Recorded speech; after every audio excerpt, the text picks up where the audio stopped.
Let's try that again.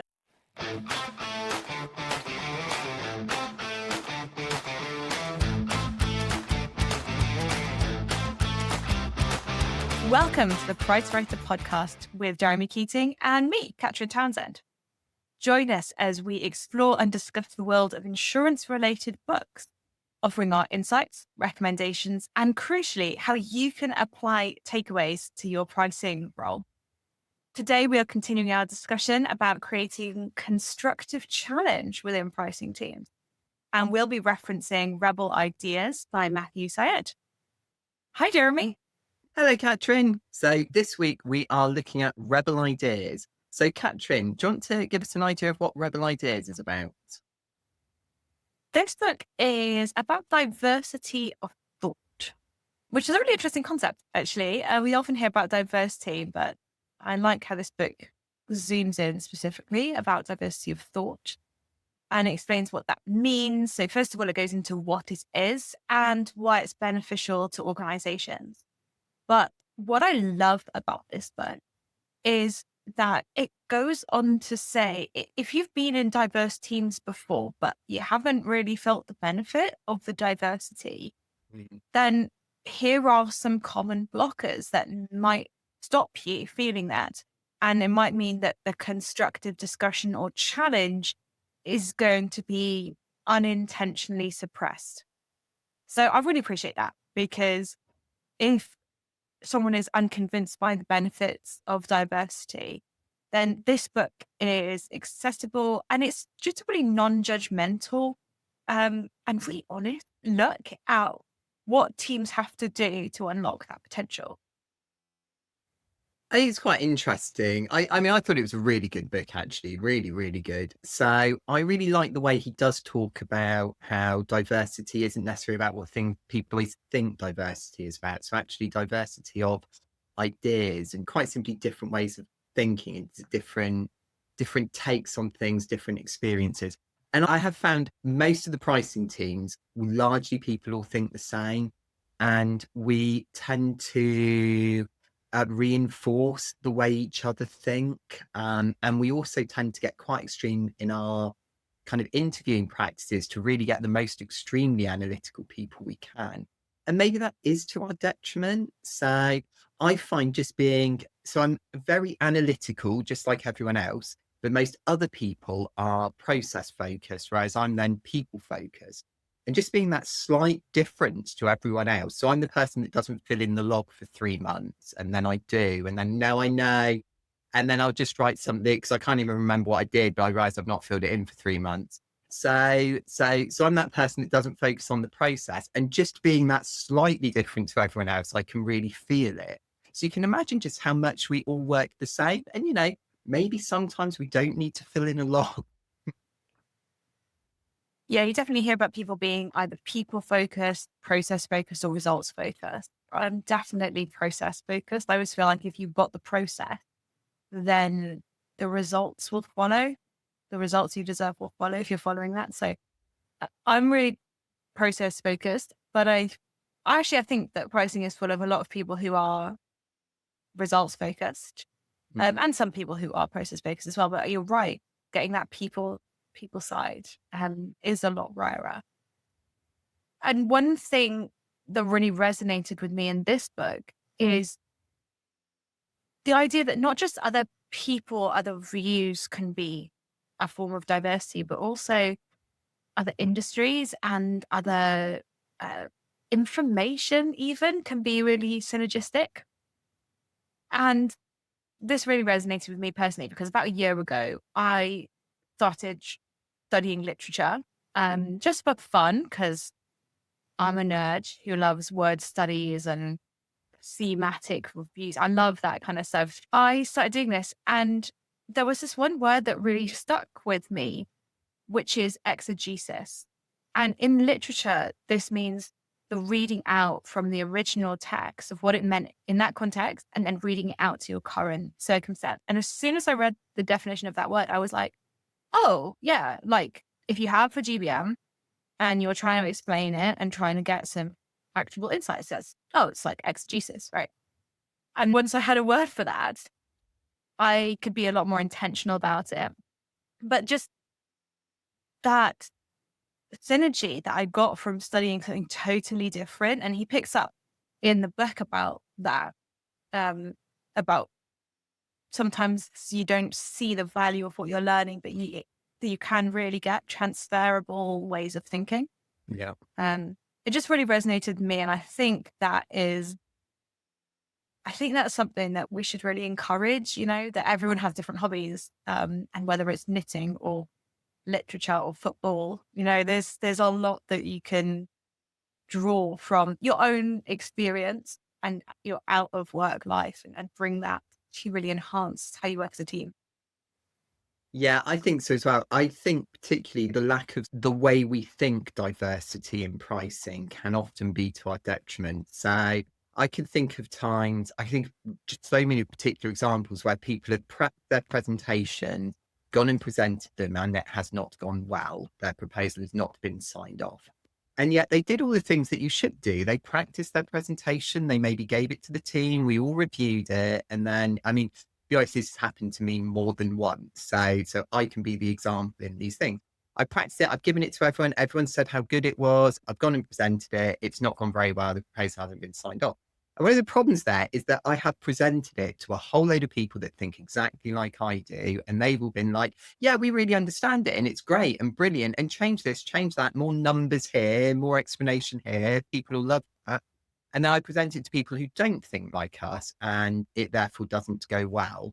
So I think that's a particular area where we really do need to go and talk to people other than people that think like we do. And we would very much benefit from getting feedback before we go and present our proposals from people that are similar to the people we're going to be presenting to, not similar to people that are like me and will just agree with me. I mean, we've all come back from a presentation and said something like, oh, they didn't listen, or they don't know anything about pricing, or they weren't thinking rationally, where you're kind of a bit annoyed that your proposal's not gone through and you're letting off steam.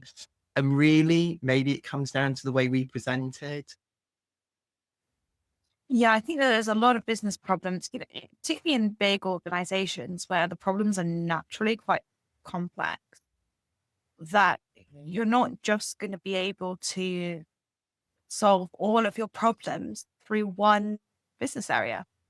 Whether that is pricing or claims or trading, you're not going to be able to solve all of your problems through that one channel, just that one way your team is structured. And so I've seen it done really well.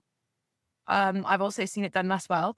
But setting up project teams that are cross-discipline. So you've got some pricing people, some trading people, some claims people, maybe some experts in the broker relationships, for example. And mixing up those skills can be really effective, particularly for generating new ideas on how to resolve big issues. But then the other benefit is that in future, when there are sudden issues that arise, you then have that cross-discipline network. So you can go to your person in claims and say, it would be really helpful to have this kind of number, or can you tell me more about vehicles, or, whatever it is. And you can actually leverage the network where you do need it in future, as well as it solving your immediate problem. So I think that there's some really great stuff there to learn. And I think it can feel a little bit like, what am I going to get from this? But actually what you're going to get is you're going to get an entirely different view. And in the book, he uses some really great examples about asking different people to describe a picture of, it's like some fish in a stream, and some people describe the photo and they describe all about the fish, and they've got so much detail about the fish. And he's like, yeah, that's a really good description. But you didn't mention anything about that it looks like a stream. It looks quite green. It's quite a out of focus photo or something. And he said different people will bring an entirely new angle. It's not that your view is wrong. It's just that your view is narrow. Yeah, I thought it was really interesting as well. I think one of the things we tend to do, and you're right about talking about going and talking to other people, one of the things we tend to do is we go with a list, and we're like, here's the list of things I want to know from this person that works in another area. and I'm going to bombard them with my questions until they've told me the things that I want. And then I'm going to say, thank you very much and leave. And we forget to listen to people. And we forget that they might actually tell us lots of useful things that we don't already know because we come in with our idea of what we want to know about. So I think that's an area that we can fall down in. Something I really like is where he talks about the solution space of lots of problems. So there's a big solution space to most problems. And I see this a lot in pricing. So I go around quite often and I say to people, who thinks that innovation in pricing has ground to a halt? Because I say in my book that it has, but that most people don't agree with me. And immediately no one puts their hands up and I'm there saying, I think that. Okay, which is fine because I know everyone disagrees with me on it. But the thing is, the solution space to a pricing problem is massive. And all of us think exactly the same. So if I ask 10 pricing people for a solution to a problem, they will basically give me the same answer. So I'm in one little corner of this solution space with 10 solutions. If I asked 10 people that didn't think like me, I'd get 100 for 10 solutions. I'd get 100 solutions and they would be different. Sure, not all of them will work, but sooner or later, someone is going to come up with solutions that are not just mathematical modeling. They will be solutions that aren't just how we think. And I think he really gets to the heart of the fact that we're all coming at this with answers that are just the same as each other because we just think in the same way. We've been trained in the same way as well. It's not just that we have a weird personality. It's that if we all done very similar courses, we've all been to very similar universities. If you're only learning from your internal team that you work with, then your organization is not getting new viewpoints. Unless, of course, they recruit a whole new group of people. But generally within that organization, the information is going to tail off. It's just going to just be passed down, but not winning new ideas. But I do think there's a real risk there for organizations to be thinking about how are we finding new ideas and how are we encouraging people who already work here to think differently as well and grow themselves. I think that's absolutely right. And actually, interestingly enough, he talks about this thing he calls hippos, which is the highest paid person. And it's the way that when they speak, everyone tends to listen to them and then they don't say their own ideas because the highest paid person's given their opinion. And I don't want to have a different opinion to that. And organizations vary, but some people really don't like to be disagreed with or don't like their other viewpoints. Some people are better, but some people really don't. But just as an analyst, if the highest paid person in the room has given a view, it's quite difficult to then have a different view. I saw someone do exactly this recently. They were presenting and they went, I think this, blah, blah, blah, blah, blah. What's your view? To the audience. And of course, no one said anything because it would be different to the presenter's view. And they're all at the front with all of the authority. So how could you possibly then come back with something different? So I think that's a mistake that I've seen made quite often. I 100% agree with you. And I think that feeling is exacerbated when it's not just someone with authority, but it's someone with authority who is your boss.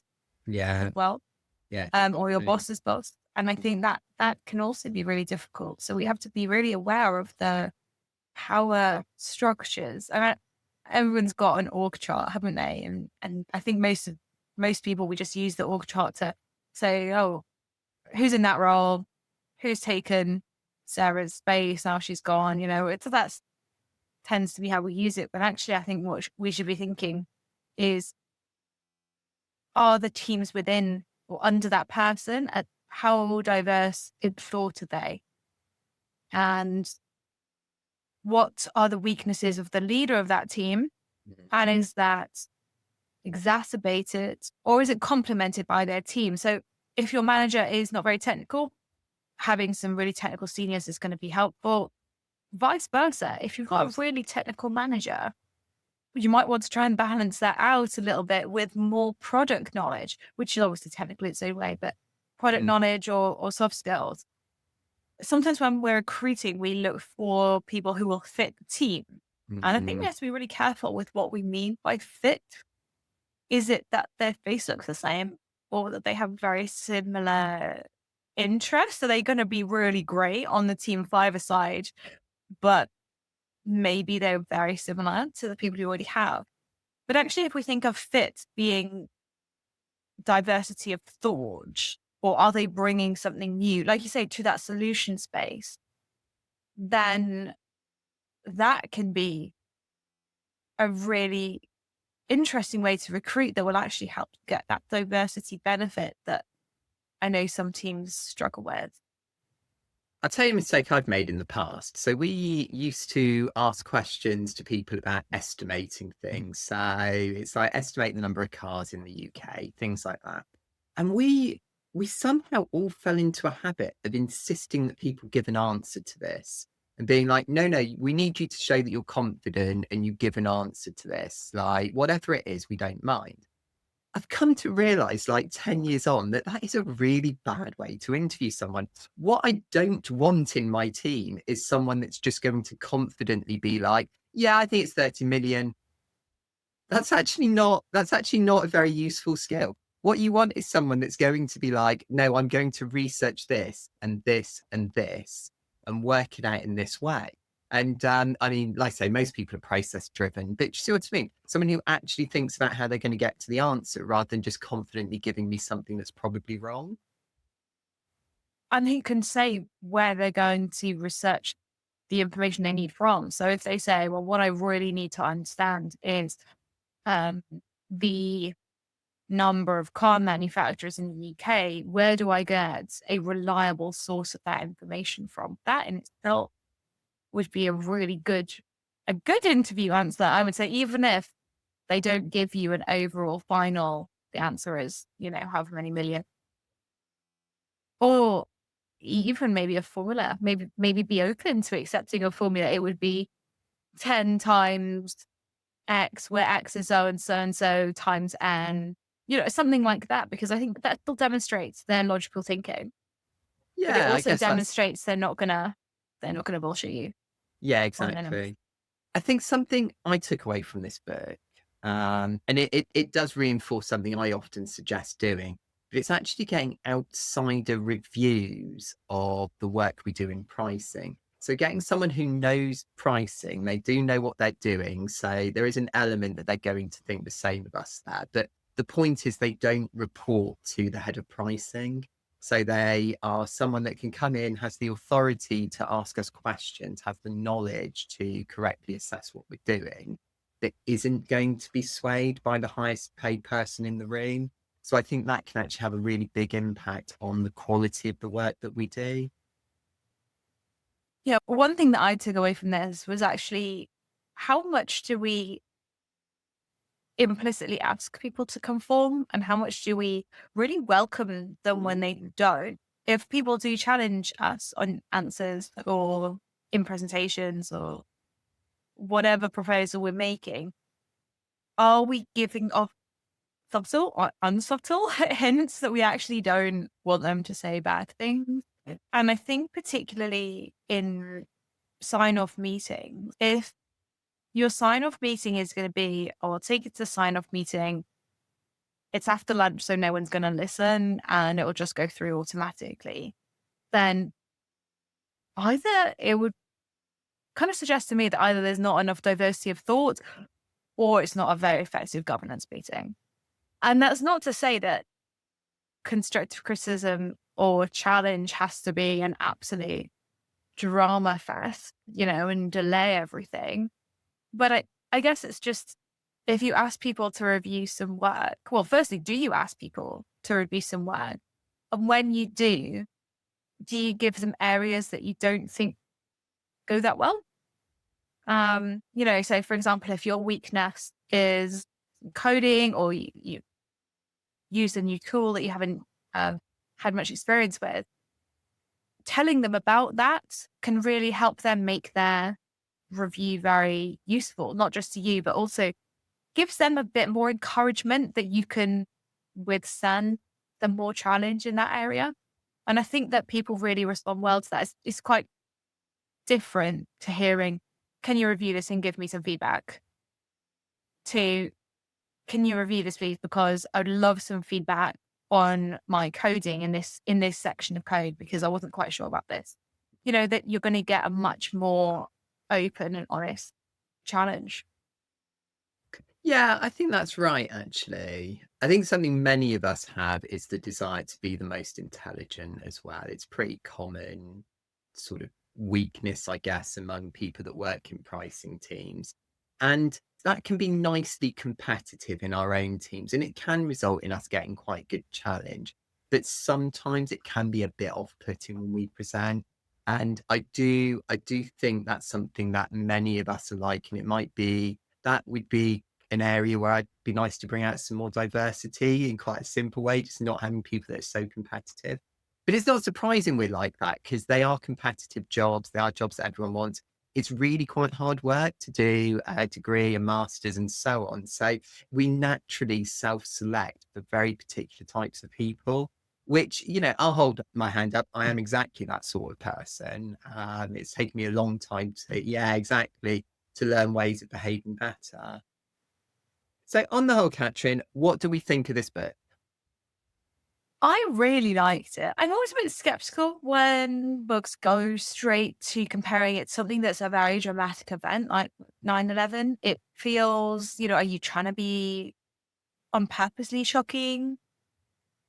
But actually, he used that example really effectively. I was pleasantly surprised at how carefully it was treated and how really he developed it. So it wasn't just sensationalist.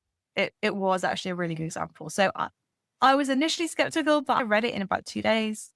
I really enjoyed. I did think it was really easy to read, and I think if you are the kind of person who either isn't quite sold on the value of diversity because you've never actually felt the benefits yourself, and there were loads of studies out there, aren't there? You always see them saying how diverse teams do better and diverse companies do better.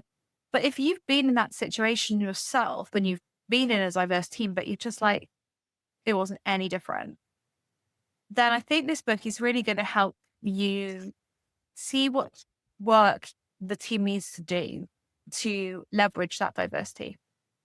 And I think it's really non-judgmental and it's really accessible and really easy to read. So 100% recommend if you're in that space, or if you are ever in meetings where you are the highest paid person, Mhm. because I think this idea of the highest paid person's opinion, the hippo, is just so, it's so true. Yes. And so if you're ever in that situation, even if, even if you're an analyst or senior analyst who often has meetings with other people, either peers or people underneath you, then, you know, you will also get lots out of this book. Obviously if you're the CEO or something, you are probably the hippo most of the time. So Mhm. please do read this book for the sake of everyone in your team. So I think that I'd really recommend it to a lot of people. Yeah, I thoroughly agree. I thought it was a really good read. And do you know, it's not just in meetings. I've observed just in conversations at conferences and things where the conversation is dragged into the opinion of that highest paid person. So if you're with someone senior and they say X, people immediately take the conversation in their direction. So I thought it was a lovely written book, actually. I like the way that it's based on sort of long or short kind of anecdotes that really bring home what he's saying. There's plenty of actions and tips and things you can actually use in the real world. I guess I agreed with you. I suppose with the 9/11, because it's right at the start of the book, and it is quite suddenly like, oh, okay, so it's quite a heavy topic to open with, but it works really well. He does explain why there were the lack of diversity of thought, in particularly the CIA, was very negative to their ability to handle that. My favorite one was probably the Bletchley Park area, actually, because thinking about the just really wide array of people that worked at Bletchley Park, not just in terms of their abilities, but I mean, there were people that were language experts, obviously mathematicians, scientists, electricians. There was electrical engineers. There was just a huge range of different people academically there was also a huge range of people socially because it was the war. And therefore, it wasn't just something that was always the exact same type of person. And there are plenty of people with differences socially, and not something that I suppose was talked about very much at the time. But of course, Alan Turing was homosexual. There were many women working in the department as well. But they actually recruited lots of people using various quizzes and crosswords and things to get a real diverse set of people. There was all ages as well, because so many of the young men were off fighting at war. So yeah, I just thought it was a really great book. I really enjoyed it. I'd thoroughly recommend it. I mean, for me as a written book, I'd give it a 5 out of 5, but I would also, as a book for pricing people to read, I'd still give it 5 out of 5. Mhm. Yeah, I think there are loads of practical tips in this book, whether it's write your ideas on a post-it note in meetings. So get everyone to write their ideas on a post-it note before they discuss. Just helps give people a bit more of a further view of their own view before they get swayed by the hippo. Whether it is about recruitment or project work, you're trying to cover as much of that solution space as possible. And yeah, I really like the tip and the acknowledgement about whatever learning interests you or whatever hobbies interest you, there are going to be transferable ideas and skills. And I love that. I think that's a really big encouragement, right? As well. It's not just, you have to be doing coding outside of your job 24/7. Any hobby that you already have or already interests you can bring a different perspective on your pricing work. What's the summary of the book? What do you think? Summary of the book. Oh, that's a good question. So I would say the summary of my book is really to listen.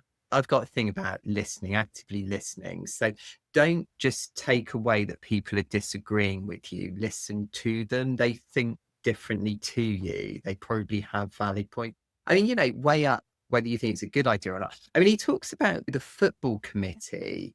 So when Gareth Southgate came in to run the England football team, he set up a very diverse set of people from backgrounds in just pretty much outside of football. Interestingly, a lot of them were still sports related, but he got a lot of stick from people complaining that he was talking to people that weren't football related. The actual author of the book, I think he was on one of these committees, and that's how he started to get the idea for the book. And in fact, he says that they did come up with lots of bad ideas. 9 out of 10 things they came up with were bad. But the things they came up that were good were very good. And a committee made of just people from a football background would never have thought of these other things. And it did work well. It did advance them forward. So I think that's my big takeaway. It's about listening to people who don't think the same as me. Yeah. And maybe don't follow hippos. Yeah, I think that's fair as well, actually. Yeah, don't just listen to the highest paid person in the room. And if you are the highest paid person in the room, don't give your opinion first. We'll be back next time talking about why insurance markets fail and what to do about it. Thanks for joining us and see you next time.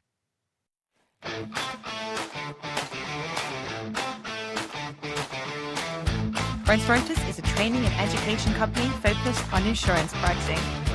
Find out more about our engaging training, graduate schemes, and workshops by visiting pricewriters.com.